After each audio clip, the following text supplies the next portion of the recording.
Bon dia, amics de YouTube. Hi ha llocs que no només es visiten, hi ha llocs que es descobreixen, indrets on cada pedra guarda un fragment d'història i on el silenci encara sembla parlar del passat.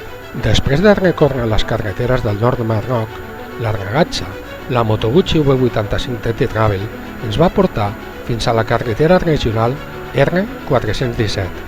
La carretera serpenteja suaument entre turons verds, camps de conreu i petits pobles on la vida transcorre sense presses. És un paisatge tranquil.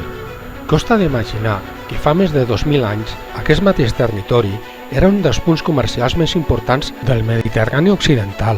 A mesura que avançava, el paisatge s'obria davant meu. A la vall hi apareix el riu Loucous. Avui sembla un riu més, però durant segles va ser una autèntica artèria de vida. Per aquí navegaven mercaders fenicis, vaixells cartaginesos i embarcacions romanes carregades amb mercaderies. El riu Loucous connectava l'interior del país amb l'oceà Atlàntic, portava aigua, fertilitat, comerç i riquesa.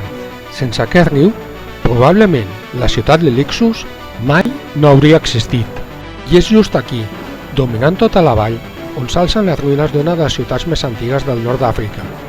Benvinguts a Lixus, una ciutat que ja existia quan Roma encara era només una petita població a la península itàlica. Els primers fenicis van arribar cap al segle VIII abans de Crist, atrets per la situació estratègica d'aquest turó i per la facilitat d'accedir tant al mar com a l'interior. Amb els segles, Lixus es convertirà en un gran centre comercial, primer sota la influència fenícia i cartaginesa i més endavant com una de les principals ciutats de la província Mauritània Tingitana romana. Però Lixus no només forma part de la història, també forma part de la llegenda. Alguns historiadors antics situaven aquest indret al mític jardí d'Hespèrides. Segons la mitologia grega, aquí creixien les famoses pomes d'or que Hèracles, Hèrcules, havia d'aconseguir en una de les seves 12 tasques. Altres relats expliquen que aquestes terres eren el regne del gegant Anteu, fill de Poseidó i Gea, invencible mentre mantenia els peus tocant a terra. Potser només són llegendes, però quan contemples aquest paisatge amb el riu, la vall i l'Atlàntic a tocar, és fàcil entendre per què els antics imaginaven que els déus havien escollit aquest indret. Avui podem caminar pels mateixos carrers que van trepitjar milers de persones fa més de 2.000 anys. Cada mur, cada columna i cada pedra explica una petita part d'aquella història. Arribem al Capitoli, el principal temple religiós de la ciutat. Des d'aquí s'observava tot el territori. No era una elecció casual. Els romans sabien perfectament que controlar el paisatge també significava controlar el poder. Molt a prop hi trobem les termes. Per als romans, anar a les termes era gairebé una manera de viure.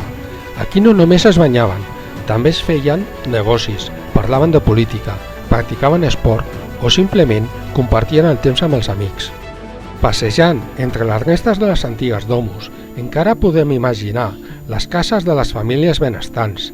Algunes estaven decorades amb mosaics de gran qualitat, testimonis del nivell de prosperitat que va arribar a tenir aquesta ciutat.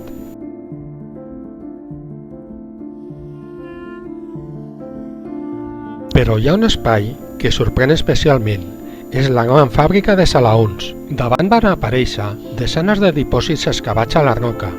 Aquí s'elaborava el famós garum, una salsa feta amb peix fermentat i sal.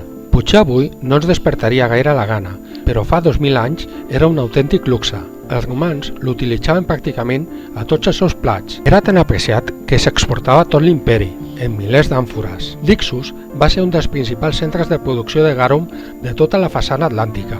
En certa manera podem dir que aquí funcionava una de les primeres indústries alimentàries internacionals de la història. La ciutat arribava a ocupar unes 70 hectàrees, era enorme per l'època i encara avui bona part continua amagada sota terra.